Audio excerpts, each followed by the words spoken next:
Good afternoon. We're here to try something today, which is a little bit different than the way we usually run CF Bogrim sessions.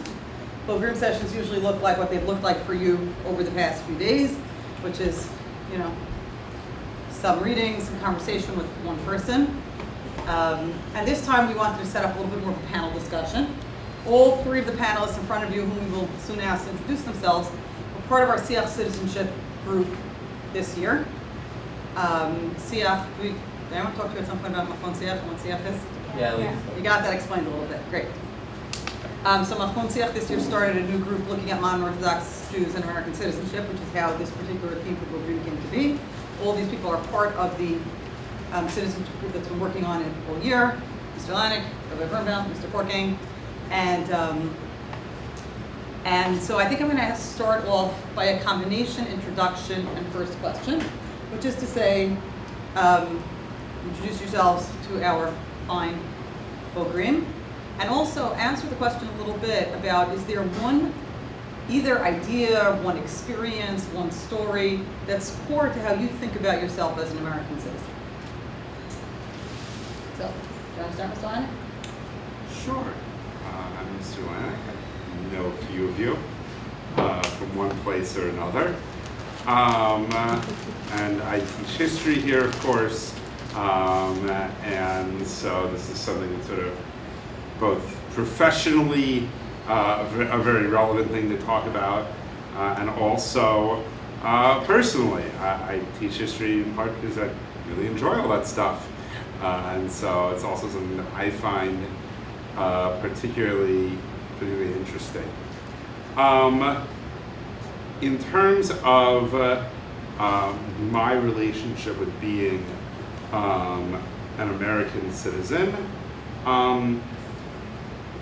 if there's one event that I would have to pick, I think it probably would have been in 2004. I was a student in college, and it was my first time being able to vote for the presidency. I was at the time going to college in Pennsylvania, and as you either know or hopefully know, you can register to vote in the location where you go to college, right? Not just in the location that you grew up in or where your permanent address is. And back in Pennsylvania, and I guess still today, Pennsylvania was sort of known as a swing state, right? That if one side or another won, there was a decent chance that Pennsylvania was going to vote for that side. So I went out, and I stood in line, and it took actually a pretty long time to get through, because the polling station was right in the middle of campus, and so there were a lot of students who were doing that whenever it happened to be convenient for them. And there was something really pretty awesome and incredible about being able to vote with kids from my class who I knew, with professors. There was actually a student, who was a friend of mine who was probably 20 or 30 people back. And when he got to the front of the line, the university president wanted to cut him in line because she had just showed up and kind of needed a chance to, to get through, and wrote him a late note for why he was late to class. But there was something about being able to participate in being an American citizen, in voting, in a place where it felt like it mattered with a lot of other people. That was just awesome. And so I think about that and sort of both the fun that comes from being an American citizen, the excitement, and also kind of the responsibility and the duty that, like, if I can do that once, then maybe I should be in that line every time, even when it's not a presidential thing, or even when it's not in line for voting, but when it's trying to assert my own ideas, my own thoughts, civically. Okay, thank you. Hi guys, I might as well state this for the record. I'm Rabbi Birnbaum. I am head of the performing arts, teach music, and a grade level coordinator for the 10th grade. And I just also want to say, since you're all here, it's really a real pleasure to see you again, be in the same classroom, similar classroom setting again, and to have this opportunity to talk to you. I think the way that I think about citizenship has very much been impacted from my annual pilgrimage to West Point with the choir. And every April, late April, there's a ceremony that's held in the Jewish chapel of West Point that honors the honors the memory of Colonel Mickey Marcus. And Mickey Marcus was a tremendous figure in the history of Israel. He was the first general since Jewish general since of a Jewish army since Judah Maccabee, and in general a really interesting, important personality. But what the event early Sunday morning in April, not exactly the easiest, most convenient thing to go to, but it's really a priority. And the event itself centers around the idea of Jewish Americans. It honors Mickey Marcus's service, but also other Jewish Americans that went to fight in Israel's wars. And there's a sense that we're American Jews.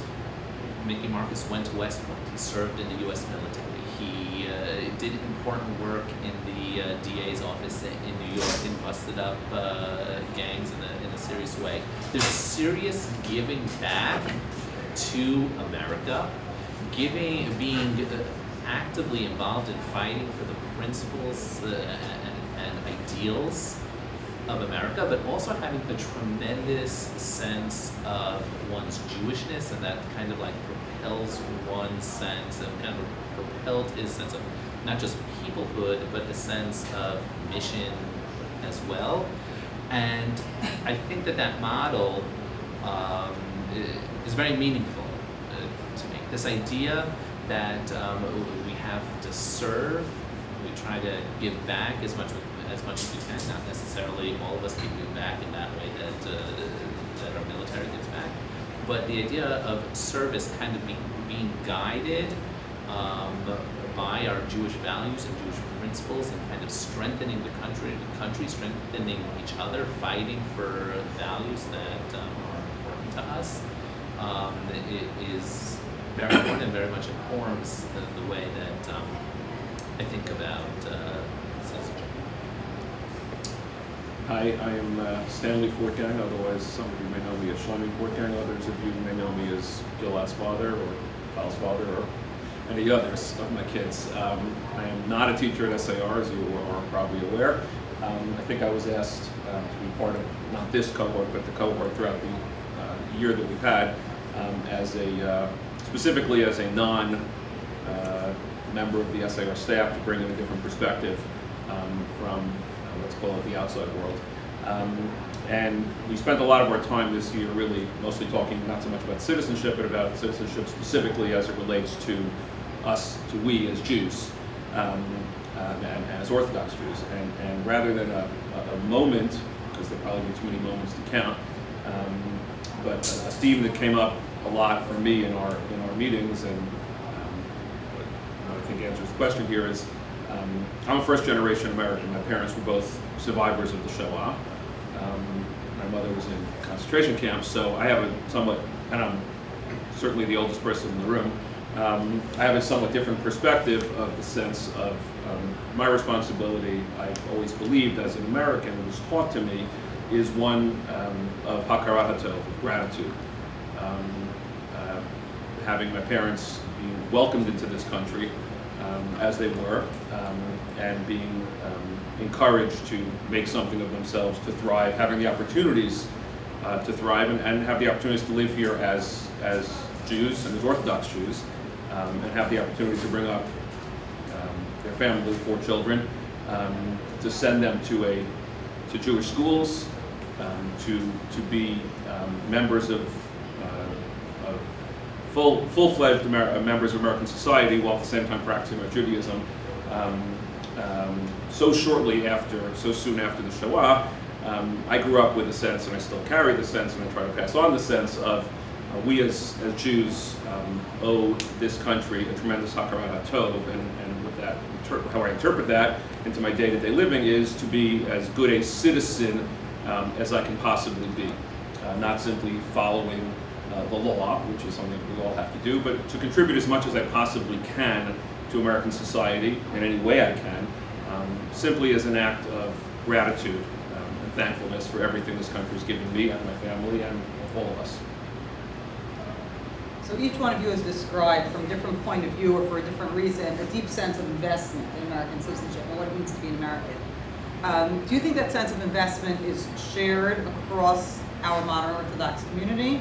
And as sort of a follow-on to that, do you think that's something that's changed over time? That the way the modern Orthodox Jews, or at least the piece of the modern Orthodox community that you live in and you know, do you think that the way it engages with American citizenship has changed over the past years and decades that you've been exposed to it? We'll start this time from Bogrim Panel and then work our way around. I guess I'll start with saying that what I thought that Shlomi just said now was really beautiful and really meaningful, and I actually think that that's really important. This idea of hakarat hatov is really important, but I also think that in many ways it's really one that I don't get the sense from a younger generation of Americans that we operate in that sense of hakarat hatov. On the heels of the Holocaust and on the heels of the persecution of Jews in Europe, that makes a ton of sense. I think being more removed from that type of persecution and having parents who are second, third generation Americans, or even more than that, this having a sense of hakarat hatov, I think, is much harder to feel. Although I think that it's it's really important. I think that it's true though that we take a lot of stuff for granted as American citizens, and whether it's the prosperity or the liberties that we have that we just don't have. It's really hard when you don't have that basis of comparison. The social safety net that we have, to a certain extent, maybe it should be better, maybe it should be less, but the idea that we have one is, I still think, one that's hard to grapple with, but that we should. I think that's the answer as to what has changed, for sure. There's no question, if I act as a bridge between these Holocaust survivors and my children, now actually a grandchild, too young to, I just had to throw it in there. Yeah, she was born a couple months ago. Yes. Thank you. What's changed really, of course, is that, as natural, is as you move through the generations, that sense of hakarat hatov my parents felt, I probably felt a little bit less, although it was ingrained in me to feel it. Clearly, the next generation, being one of who's grown up strictly as Americans, who take these things for granted. And an entitlement, maybe. And an entitlement to some extent, which I think is a general problem in our society, in all walks of life in our society. Hold that thought, that's going to get to my next question. Okay, I won't go there. No, right, that question about, we're just coming attractions, next question is going to be, is this just, we're exactly the same as the society we live in, or are things different in the modern Orthodox community society? I won't answer that yet. Don't answer that. I'll wait, but I think that is what's changed most. And it's very hard, obviously, because you start to, I could override things I saw that I didn't love necessarily with, it doesn't matter. It's so easy for me to look at my parents or my aunt and uncle, and the few who survived, and say, yeah, I can ignore that because I'm just so thankful. Kind of analogous to parents and children. You can ignore the things your child does because you love them so much, and hopefully, as children, you can ignore some of the things your parents do because you love them so much, and you're so grateful to them that you're able to look past some of the faults, some of the blemishes. And I think obviously the next generation doesn't have that. So it's a greater challenge. It's a significantly greater challenge for your generation, my kids' generation, same one, to understand the way I like to understand that we, as Jews specifically, have to carry with us that legacy of how important it is, how thankful we need to be every generation. I don't care how far removed you are. It's, this is a country that is giving us tremendous opportunity. It's not perfect by any stretch of the imagination, but we can't point to any country in the world right now, and we'll leave Israel out of the conversation for the moment, that gives us the opportunity to live as Jews, as Orthodox Jews, as free people than we have here in America. And I think that really speaks to, again, we have to, gratitude is to me is kind of a part of a contract. It's you give me so much, I owe you something in return, and that's what I owe. I do think there has been something of a change, and I think a lot of it stems from a trend that I think is both prevalent in American society in terms of different groups to some degree separating, and particularly for modern Orthodox Jews who over the last 30 years or so have committed more and more to a day school education, which kind of in and of itself separates us out, I think, much more than a previous generation where a lot more modern Orthodox Jews might have gone to public school, and therefore, to some degree or another, had more closeness, more interaction with the rest of society. I think the other thing, I agree with the issue with the change in the idea of Hakarat HaTov, but I do think also that there's what I would call the, and this is again not unique to modern Orthodox Jews, but I think it's definitely prevalent here, what I would call the Anu Ratzim v'Hem Ratzim problem. Those of you who've had the ability and the chance and the privilege to finish a Masachet of Gemara, right, when you do the piece that's usually said afterwards, there's a section where we talk about, well, we do this, and so everyone else does that, right? We, learn here, and other people gather on street corners. We do this, and they do that, and it is a phenomenon that I find,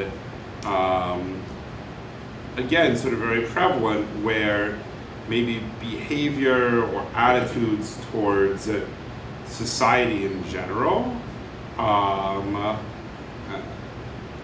end up being sort of excused away, or where people sort of separate us from the society and say, well, they're that and we're this. You hear it lots of times in sermons, right? Like the outside world is coming to get you. And I think that in some ways that sort of that separates us, and to me it ends up being dangerous because it sort of allows us to, and I include myself as part of the younger generation here, it allows us to kind of say, not my problem, right? That like, there's this problem, but that's because those people are like this and we're not. And again, I think this is something that's prevalent in all of American society today. I think in particular that is something of a change. I don't know if the presence of it in sermons is a change, but I think it's much easier when you're going to day school your whole life and then not interacting with the outside world to kind of build up that feeling of, we're like this and the other people are like that, and like I'm very separate in a certain fashion. When we talk about Hakarat HaTov and gratitude as a motivating force for engaging in citizenship. So my family story is different than Mr. Forkang's. My whole family was in America on my mother's side before the war, on my father's side actually 2 generations before. My father's parents were born in America. Not just my father born in America, my father's parents were born in America. So that's a very different story. But my maternal grandfather came from Europe in the 1930s and served in the American Army in World War II. I don't know how much English he spoke. I don't know if he was a citizen yet. They didn't care. They just needed warm bodies. And so he actually went back to Europe as a soldier in the American Army in World War II. And his experience also was one of profound gratitude to the United States. So I grew up in a community, I don't know if you know this is a thing so much, but you know in the right-wing world people don't celebrate Thanksgiving. You know that? They make a gadaf of not celebrating Thanksgiving, because Thanksgiving is a holiday of the non-Jews and we don't do that. My grandfather always insisted when he was alive that we celebrate Thanksgiving and like we eat turkey.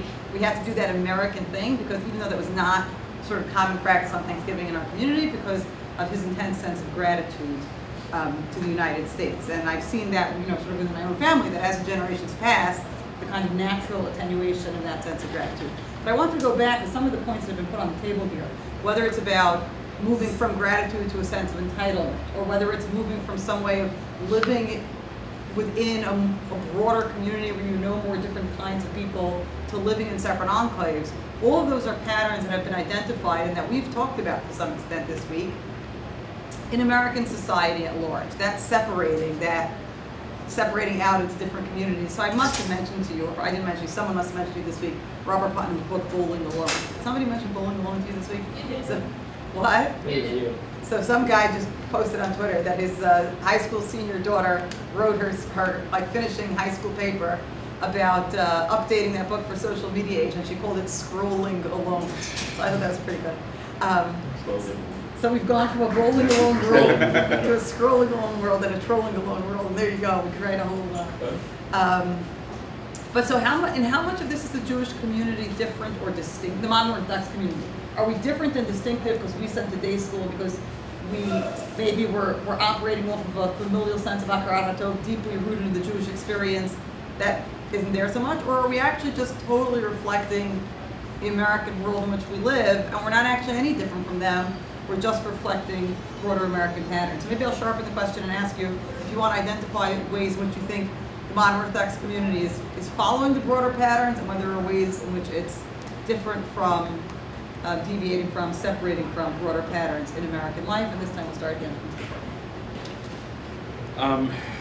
Well, unfortunately, I think you have to break it down further, and there's no longer, or maybe there never was, a monolithic modern Orthodox community. So I think there are, I don't want to call them extremes, but there are let's just say for argument's sake that there are 2 elements to the modern Orthodox community for the moment. Let's hope it doesn't get more than that. And let's say, just for lack of a better term, we'll say one that leans to the right and one that leans to the left, whatever that might mean. And they're very different. So you have a portion of the modern Orthodox community today that very much wants to be just like and take on all the values of whatever the current value in America is. And you have another element of the modern Orthodox community that very much doesn't want to do that and wants to separate itself from everything else going on in America and American society. It should be Anu Ratzin v'hem Ratzin. That was a great analogy. And that we are different and we have to act different, and therefore even as Americans we have to be different. And you know, I personally wish and believe that we shouldn't be either of those. We are different by definition of the fact that we are Jews. There are other elements of American society that are different too. Some not as different as we are as Jews, some even more so. If you move to, if you look at some of the other, let's call them minority religions, and, whether it's Seventh-day Adventists or Mormons or others who have their, as we do, are very kind of quirky things that we do and believe in and separate ourselves. We by definition as Orthodox Jews have to be separate. That's how we were created. How does that play out? What does that mean in day-to-day life? Well, I'd like to think it doesn't mean very much in day-to-day life. There was a book many years ago, and I'm trying to remember who wrote it, if it was while if it was Walachensky, somehow I feel like it's even maybe Philip Roth. I'm not sure. It was Inside Outside. If any of you did ever hear read it, but it's his story. I think it may have been Philip Roth, but it's his story of a Jew who there's an inside Jew and there's an outside Jew, and that's very much I think plays into this modern Orthodox question of, you know, we all feel it I think every day. I certainly do.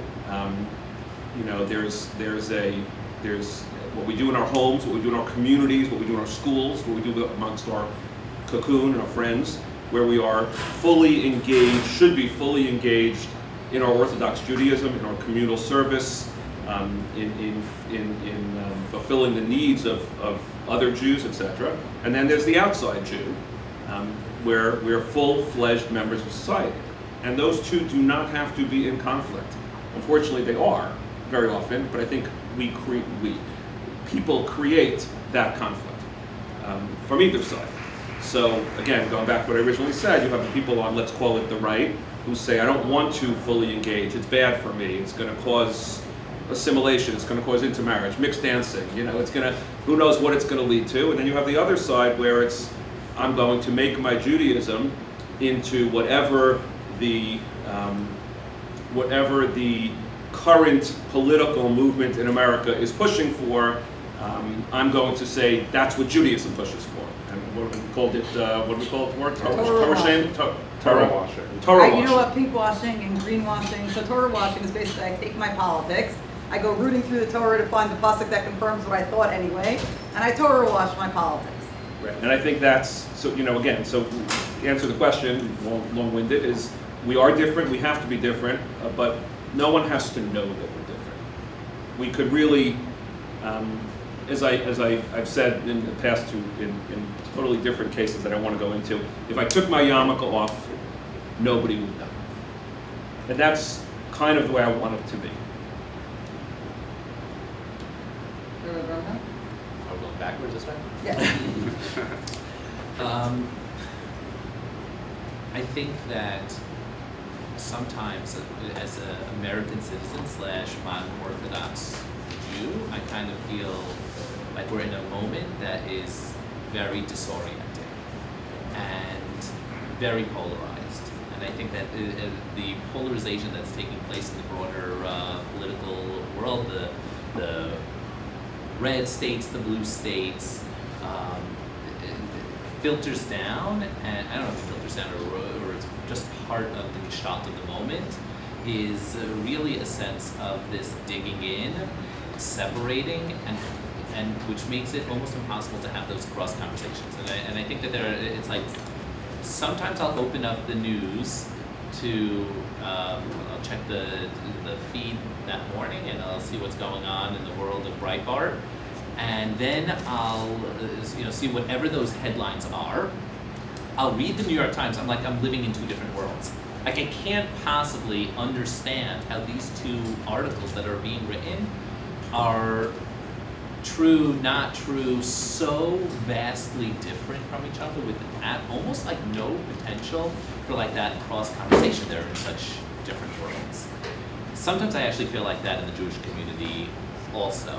And I don't know about this. I mean, there's clearly a divide that's being set up. I mean, I had this experience just this past week over it was actually over Shavuos, where I was working on a particularly challenging rabbinic case, and where when I'm talking to some of my more modern rabbinic colleagues, more left-wing rabbinic colleagues,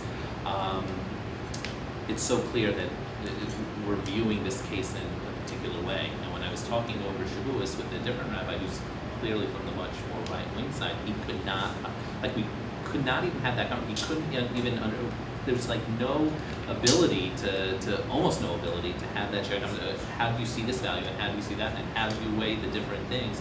And I think that that's so part of what's going on now in our citizenship and within our Jewish community. It's really hard right now. I just with that disoriented feeling is like very strong to me. I agree with the disorienting feeling. I mean, I agree with the idea that we seem to be living in a time of this intense polarization. I do actually want to take one issue with what Mr. Forgang said, in the sense that one of the things that we looked at and we talked about this year is that actually it's sort of the rejecting side, or the sort of way that he framed it as sort of a right-wing side that rejects being part of society, I don't think is unique to the Jewish world or the Orthodox world or the modern Orthodox world. We see it if we look at a number of Christian denominations as well, particularly some of the evangelical denominations that tend to live mostly in the Southeast, but also elsewhere. So I don't know that I see that as something separate and outside. Right? The idea that there are values that we have and that we need to sort of work on shutting out the outside world some and sort of build our own kingdom of God per se, I think is something that does exist elsewhere in American society as well. Like Reverend Brum said, I do see this polarization, and it's very, very difficult to have that conversation. And I think it has become more and more difficult over the last few years. And that's something I see on social media among both the general world and friends on Facebook, and in particular parts of the Jewish community. I sat through a conversation on Facebook the other day that I managed not to participate in, despite my great temptations, where the sort of buy-in on one of the sides towards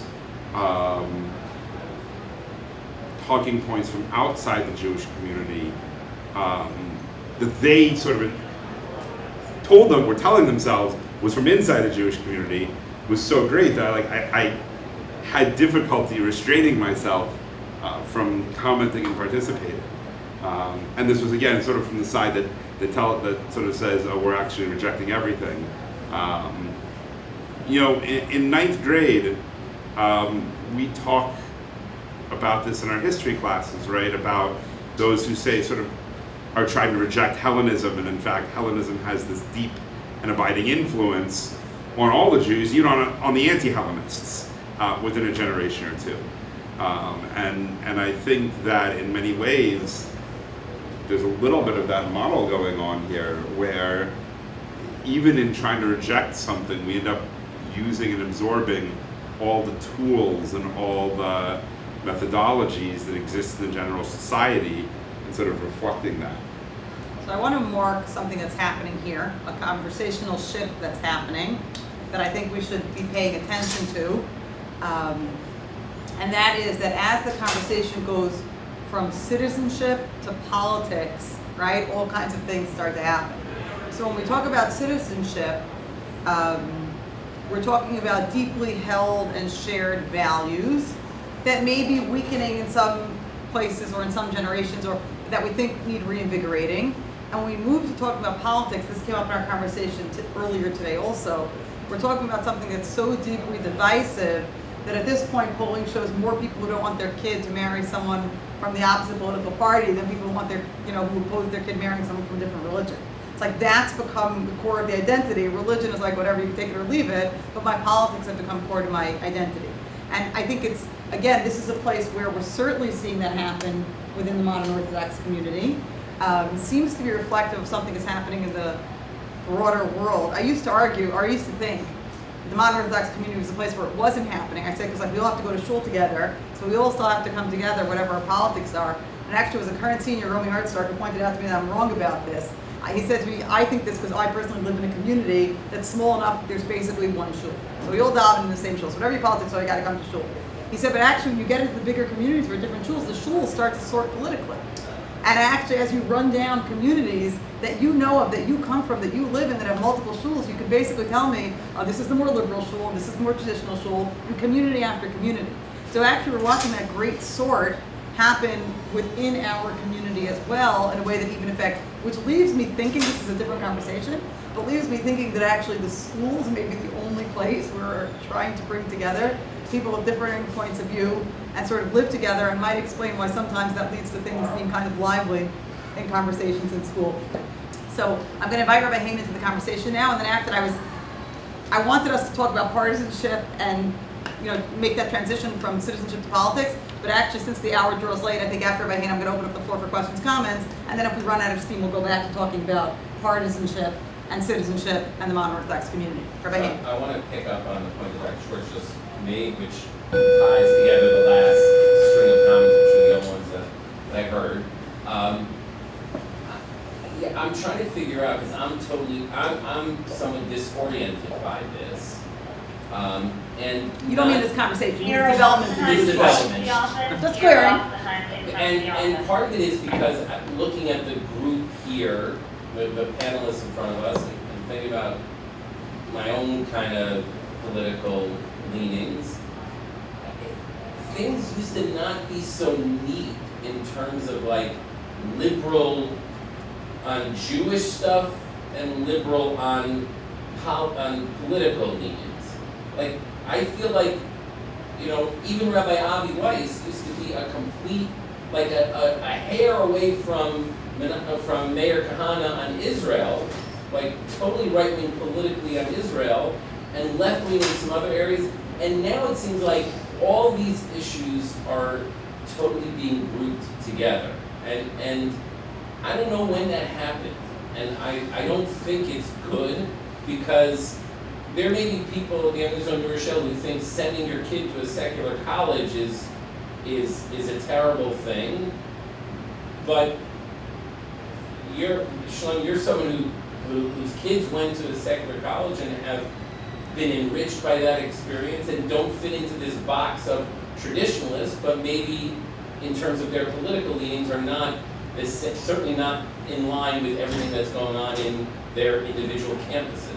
So I'm trying to figure out, when did we start grouping things together? Like, even Rabbi Berman, when you said, oh, when I talked to my more modern rabbis, they had one view of something, and we seem to be conflating liberal attitudes towards Judaism and like women's issues and things like that with liberal politics. Am I making that up, or is that something which has happened more in the last 10 or 15 years, which didn't really exist before then, and you could kind of be a person who picked from different columns without necessarily being, hypocritical or what's the word on college campus? Intersectionality. Intersectionality, and like that you could be somewhat right wing politically on this and left wing religiously, and vice versa.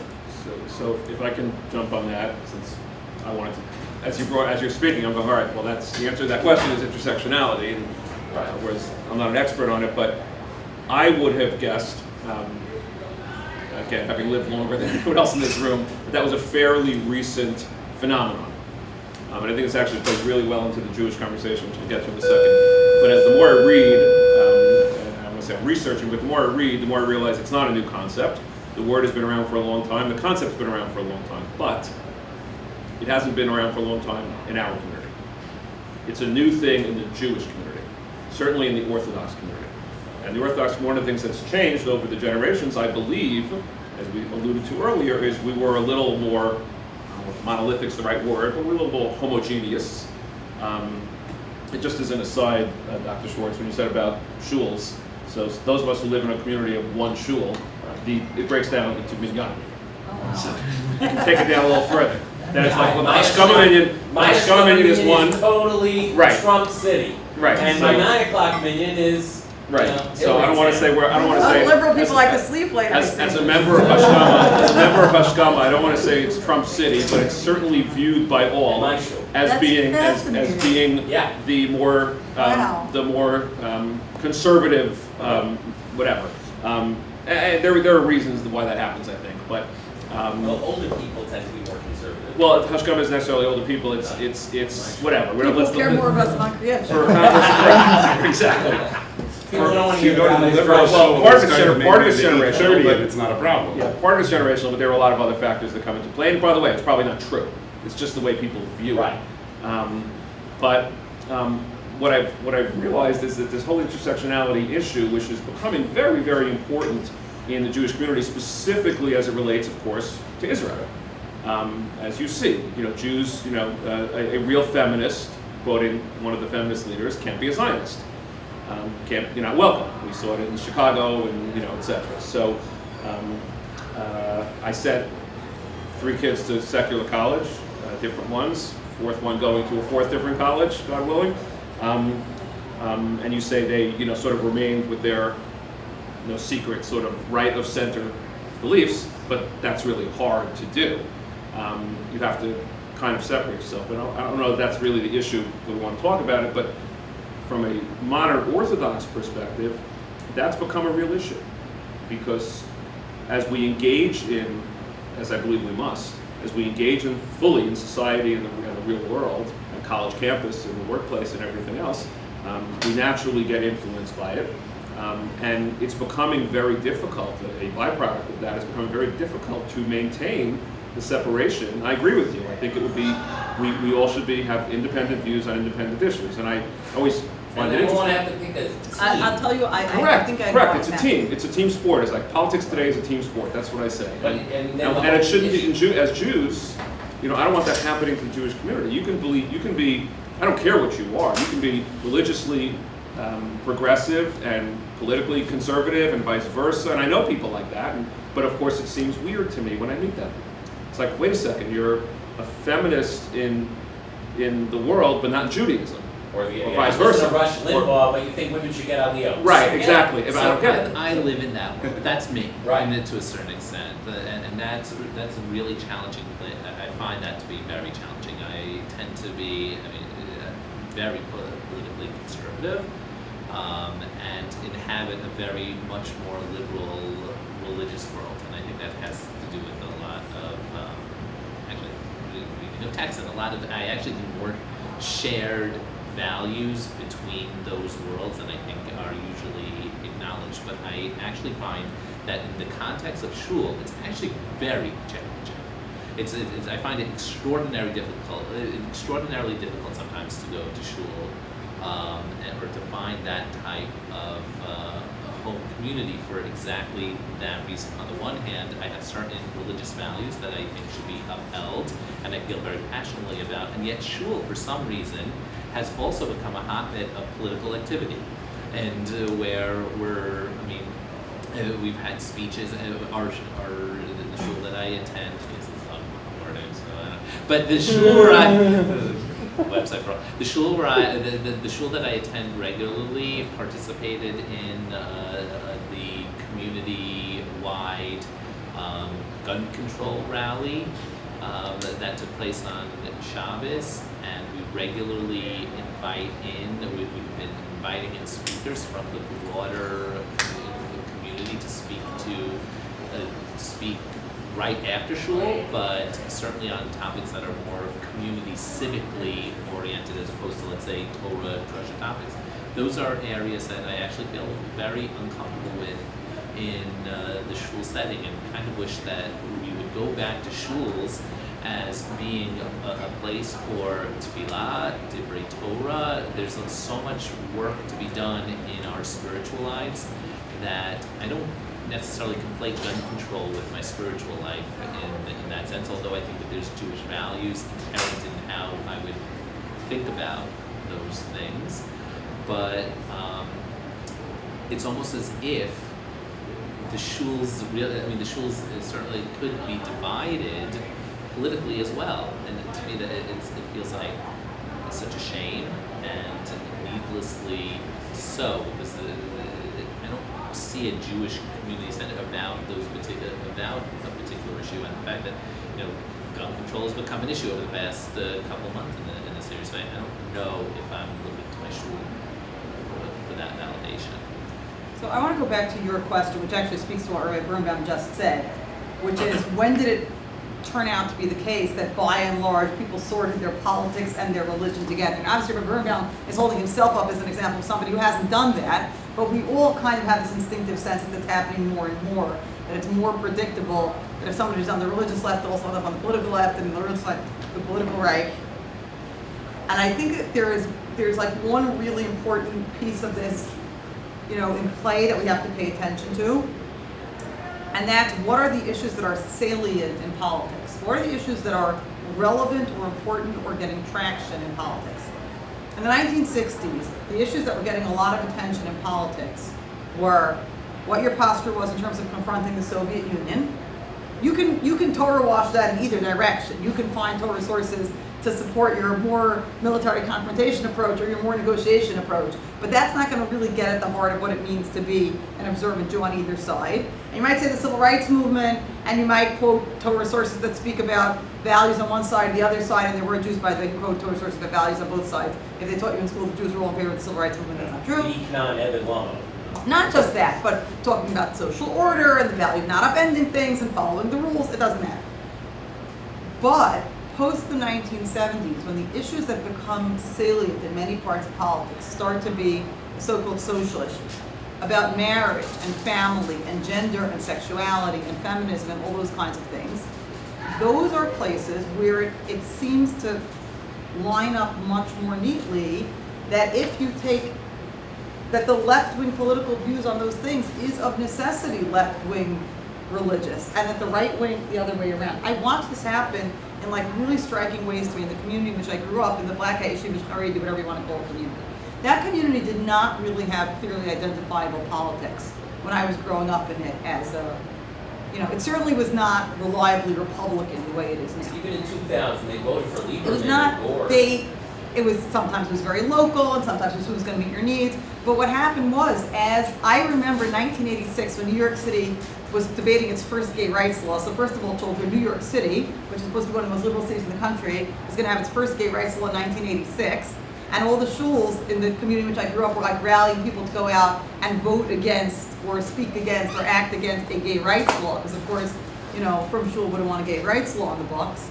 And as those became the issues that were much more the organizing and defining issues, then things started to sort and shake out that way. And then I watched this really funny thing happen, where once certainly the more Haredi community lined up along with the religious right, much more on the more traditional, it's called family values, Republican side of the spectrum, traditional marriage, everything else, traditional views of gender and sexuality.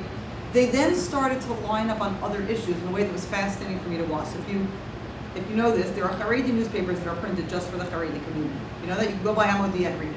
And if you go by Hamodia, you will find articles in Hamodia against the idea of man-made climate change. There's no particular Torah position on believing in man-made climate change or not. Why does Hamodia not believe in man-made climate change? Because Hamodia, for reasons that are reasons of deep values and connected to deep religious issues, is on the more traditional side of the gender and family and sexuality and sexual orientation and all those kinds of issues, and has gradually aligned its politics about a whole bunch of other issues with the people who share its views on those issues. Does that make sense to all of you? So as that set of issues has become much more salient in our politics in the recent past, we're no longer debating how do you confront the Soviet Union. That's really not the top issue in our politics now. And you get a lot more talk about what are sometimes called, social issues or cultural war issues. Who should be able to go into what bathroom, and who should be able to identify how in their birth certificate, and who should be able to marry whom. So then the politics seems to align much more with the religion. And once that shakes out that way, a lot of other stuff comes behind it. That doesn't mean there aren't Rebbe Birnbaums left in the world who, buck that simple mold, but I think they're fewer and farther between than they once were. I want to open up the floor now. You want to say something briefly? Yeah. We're getting towards. I do think also that there has been a shift. That shows a shift in the media, and I want to sort of piggyback on that, both social and otherwise. I think in terms of social media, these are the communities that use social media, and the extent to which more right-wing communities do or do not, and whether they say they don't, and whether the people there actually do is another question. But I think that in an era of ever greater connectedness at an ever increasing rate and an ever increasing accessibility, that a lot of these issues come much more into your face, that you can't get away from them, right? It's not that you go to show, and you do your stuff at show, and then you go home and things are a little bit different. You go to show and you go home, and there's stuff constantly coming in, whether that's the zillion newspapers, whether that's social media, whether that's you're looking at your phone on the way to shul or from shul or in school or out of school. What's that? Or in shul. And so I think that there's kind of this constant barrage, and also there's ever more ability to choose, and this goes along both the show and the minyan separation, to choose things that reflect exactly the values that you want. Rav Finkelman in Israel wrote a book called Strictly Kosher Reading. And basically it tracks through in the Haredi community that there are texts published that are basically secular texts, but adapted to inculcate Haredi values. So for example, right, in the Haredi community you don't read Harry Potter for any number of reasons. Secular literature, interaction between boys and girls, the magic, and there are Haredi science fiction books and fantasy books where people use the power of prayer or the Koyach HaKedusha to fight off evil. And there are, and he goes to a whole number of like various examples of basically that it's much easier to sort of read something that's exactly in line with what it is that you believe or you think you're supposed to believe, and that means that you don't, again, get the same sort of exposure to the outside, or that when you do, when you see something, it's telling you sort of here is the correct way of doing things. Here are your heroes, and I think that makes a difference as well. Okay, let's open up the floor. Questions, comments, things you want to say. You and Benjamin, Johnny on the spot. I was wondering what you all think about, I guess a number of trends or ideas which could possibly lead to an undermining of American Jews' sense of civic duty or fealty to the American government or American society. One being perhaps a more robust Jewish self-consciousness, which could reflect itself either in sort of a greater fealty towards Zionism or Israel than to the United States' government, or perhaps more simply just a sort of more tribal Jewish identity within the United States, not necessarily thinking about the nation as a whole, but more just your particular Jewish community. And secondly, this one perhaps being more relevant to a millennial or millennial adjacent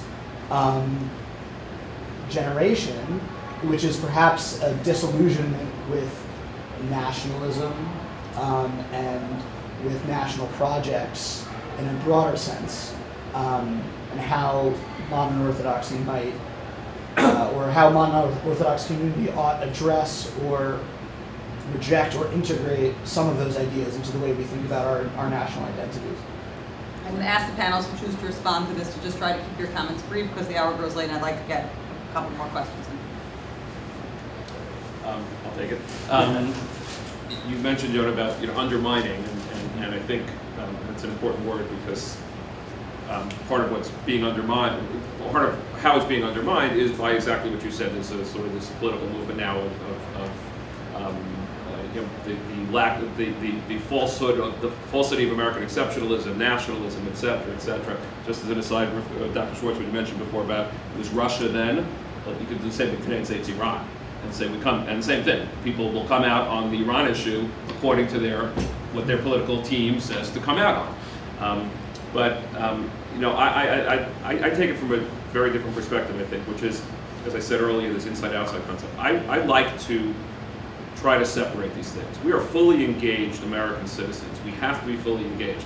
It doesn't mean that we have to take our Judaism and bring it into our politics, or take our politics and bring it into our Judaism. So I go to, as I said, I go to shul, there's one shul. I go to the Hashkama minyan, which is considered the more conservative minyan. But I don't bring my politics into shul. I go to Hashkama minyan because I like the way they daven there. I'm up anyway because I'm old. I like to have a long Shabbos afternoon and have kiddush, whatever. I have all my other reasons. But I go to shul, as you said, the optimal. I agree with you, and I'm kind of like saying what you are, maybe flipped a little bit. But we should. I like American Judaism, modern Orthodoxy, to be able to separate the two.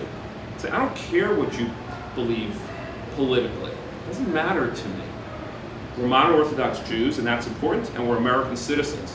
We can disagree on both of those.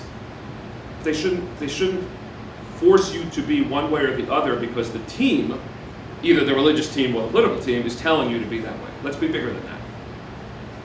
I want to say just one thing briefly about I'm not getting into it at all. We just, Rabbi Hardstark brought it up, but just a data point on the question of our commitments as Zionists, our commitments as American citizens. I cannot count the number of SR alumni who've gone to serve in Sahel. I can count the number of SR alumni who've gone to serve in the American military on 2 fingers. So I emailed both of them.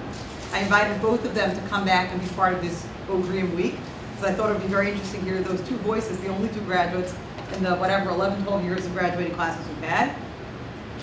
One of them I didn't hear back from, and the other one has whatever commitment it was this week. He and I were back and forth a little bit.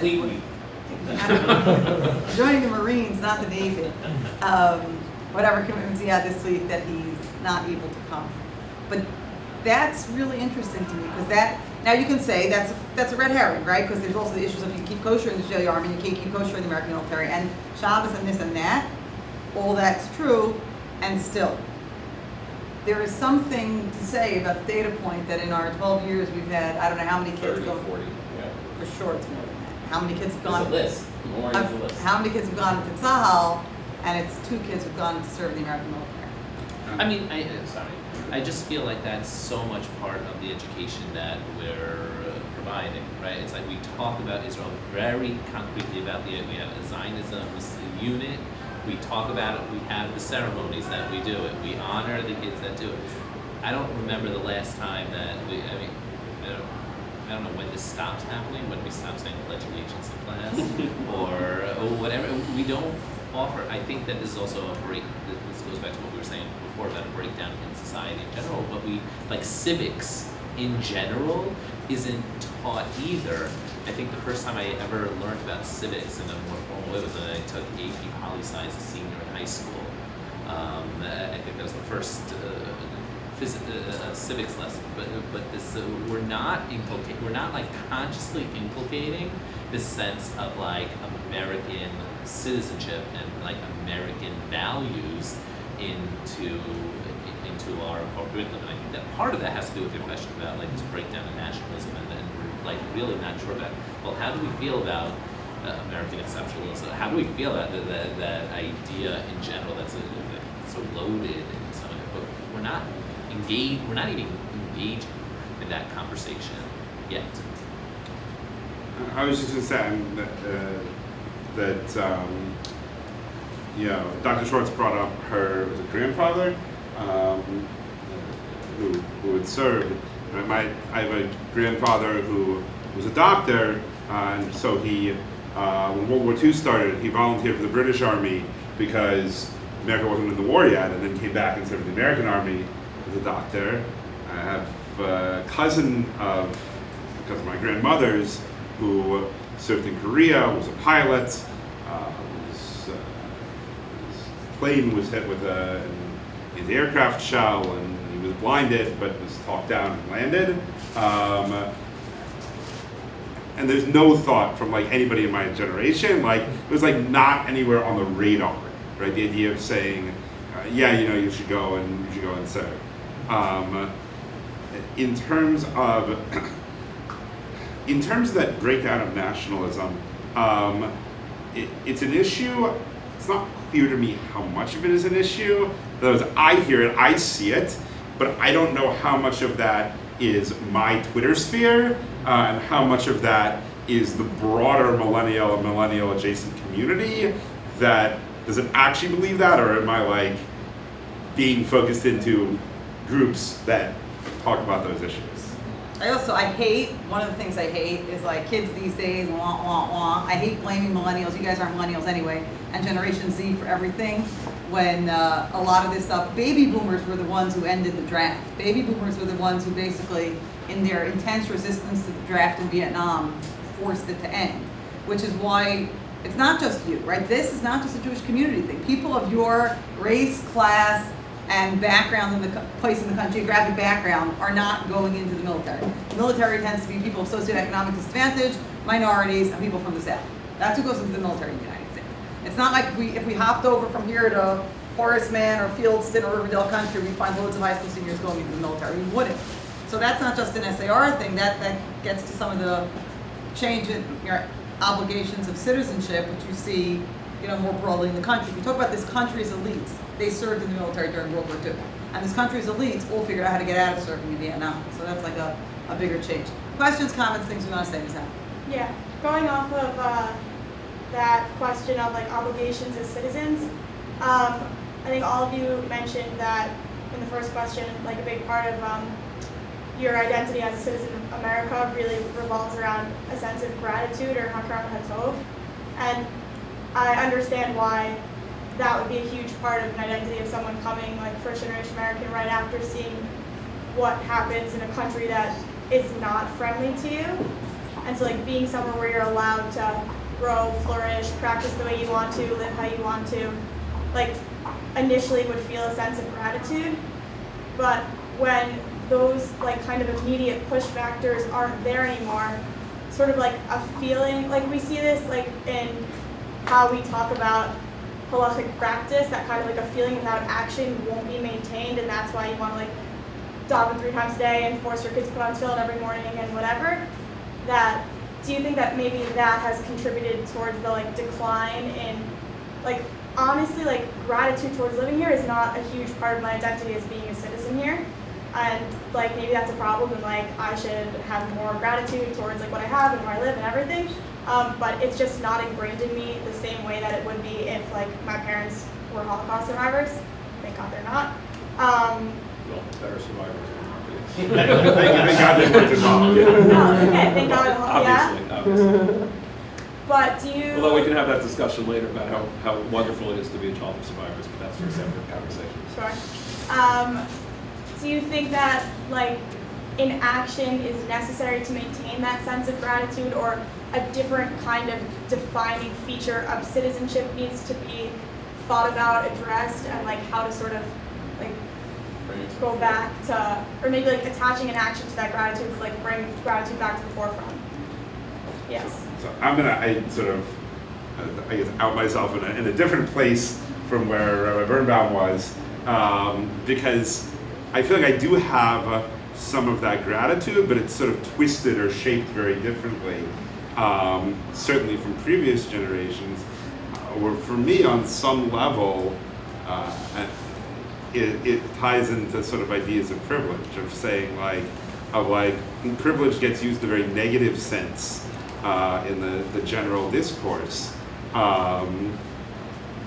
but sort of recognizing my privilege as an American citizen, a white male American citizen of a certain socioeconomic class, and sexuality and so on, and having gratefulness for what it is that, like for the privileges and the situation that I'm in, and at the same time also feeling that trying to bring that that accessibility to all sorts of various beneficial and wonderful things and all sorts of safety nets and all sorts of sort of proper treatment to others is how I think, tie in to that.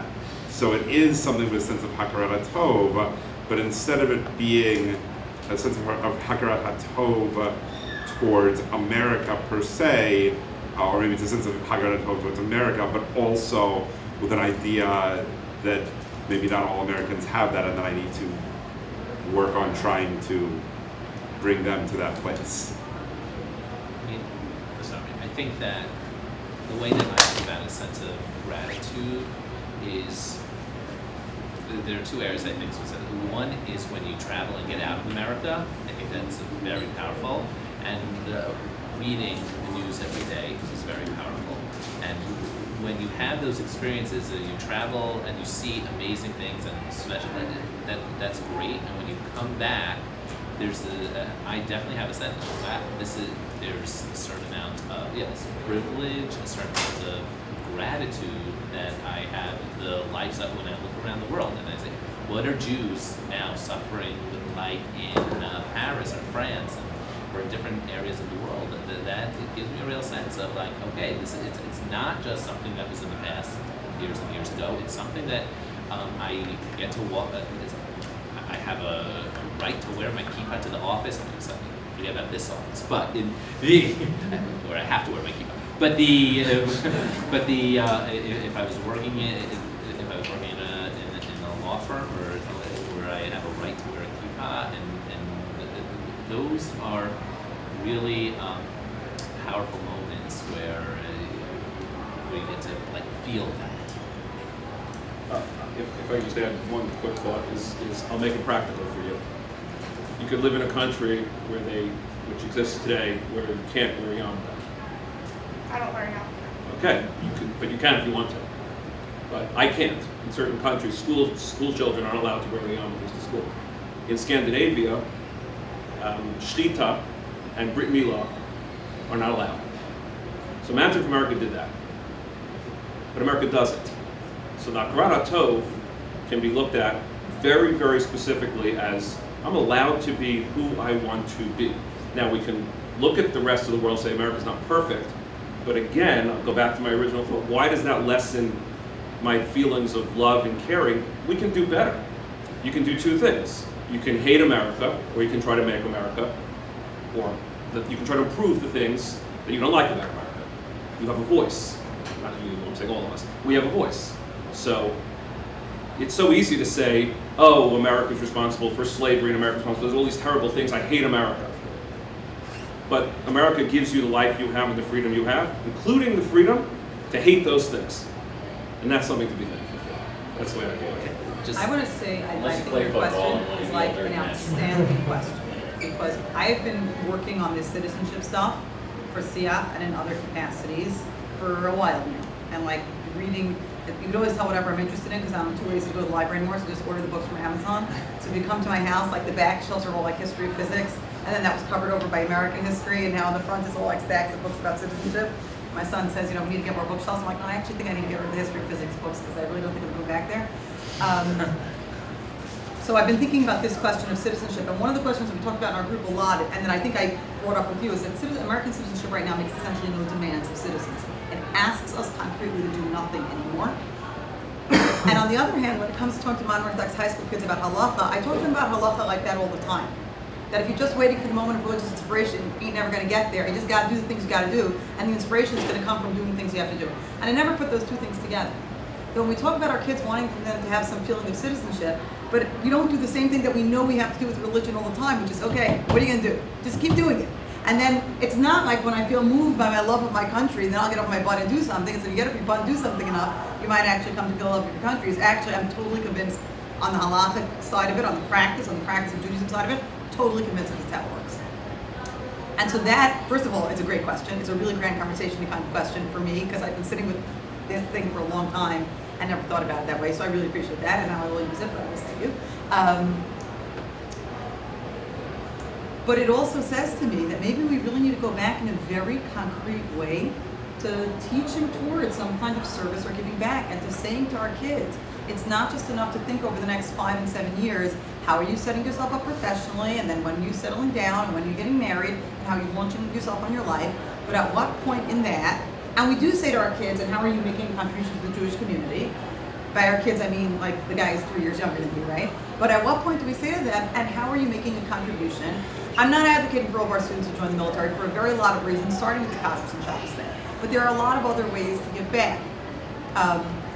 And you can give back by doing as some of our alumni have, Teach for America. And you can give back, as one of Mr. Borkang's children is currently doing, by working with a think tank that's working to address poverty issues in the United States and thinking about innovative approaches to dealing with poverty in the United States. And I'll put off the consulting job and making all the money for a couple of years, and I'll think about how I can do something to better the society. Right? If you think about doing something to contribute to what we call Yeshuvo Shel Olam, like just making the world a better, more settled place, there are a lot of ways you could do that. And that all makes me think that whether it's because we took it for granted, whether it's because we didn't think we need to, whether it was because we were a little bit uncomfortable with being too rah-rah, for whatever reason, we haven't done enough of that. I think we as a school institutionally, we own that. We're actually looking now, not just looking, I was going to say we're looking at a citizenship curriculum, but it's not true.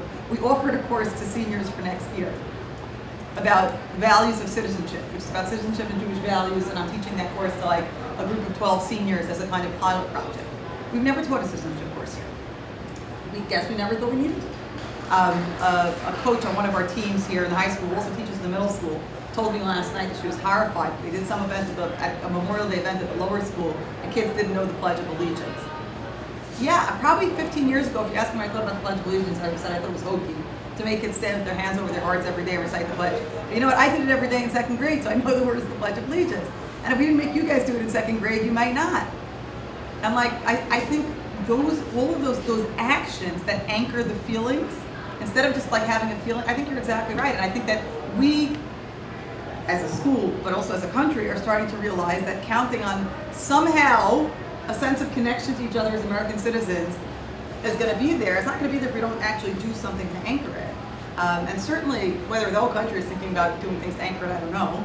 I can't solve the whole country. I don't even know if I can solve the school. But in the school, we very concretely are working now on thinking about that, about what does it look like to make citizenship a more active value. What we didn't get to talk about now, and we have to wrap up, we didn't really get to talk about is the people who say, well, if you're teaching kids to invest in American citizenship, you're teaching them to invest less in Aliyah, in Medinat Yisrael, and like it's an either-or proposition. And that question, do you really see it that way? Is that really true? Is it really a trade-off? That if they invest in one and pulling back from the other, is another big piece of this conversation. And it's the reason why we never ran out of things to talk about in SCF citizenship meetings. It seemed like there was always a lot to keep us going.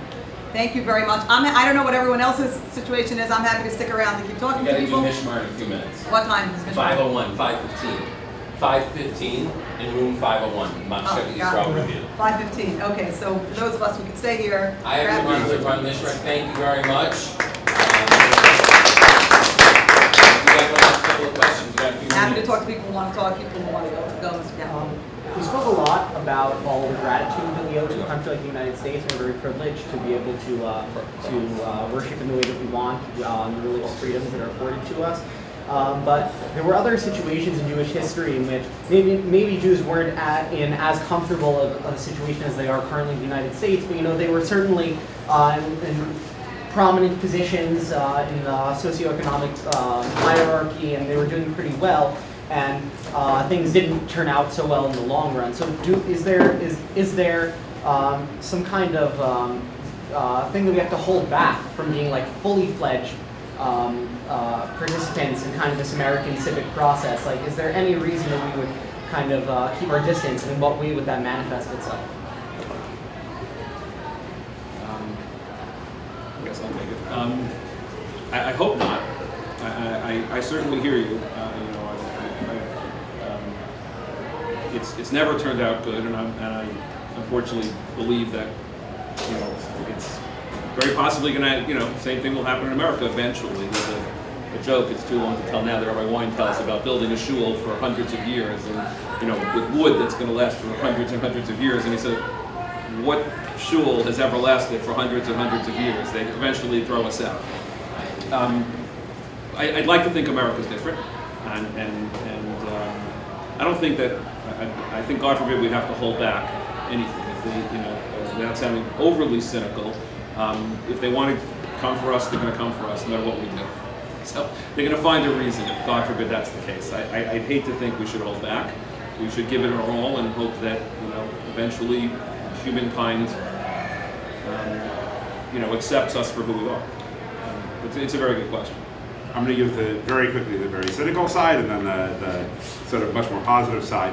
Very cynical side of that is, if you think that if a country like America really starts persecuting its Jews, that Jews are going to be safe elsewhere in the world, then I think that you're being a little bit naive in that sense. The idea that Israel is going to sort of float along as like a safe and rich and so on place, America really decides that Jews are not okay or Jews are highly problematic, is not a future that I really imagine. That's the cynical side.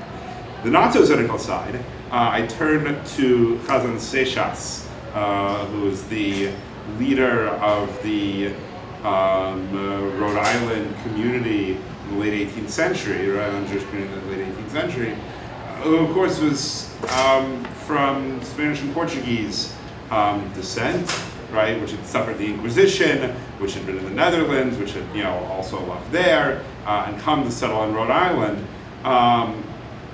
And sort of both his letter to George Washington, which is very famous, but also his speech in honor of the Thanksgiving Day proclamation that George Washington made in 1789, which is a very extended sermon. You can find it online. It's available online. It's like 15 pages or so. But where he really talks about this Hakarat HaTov and being a part of being a part of the government and being a part of the society and the values of this country and honoring the values of religious freedom, and he seems to buy in pretty well. And I sort of feel like if somebody like that can buy in, to a brand new American project, then I sincerely hope that we can really buy into a now 200 plus year old American project where at least religious freedom and religious tolerance seems to have advanced over the years.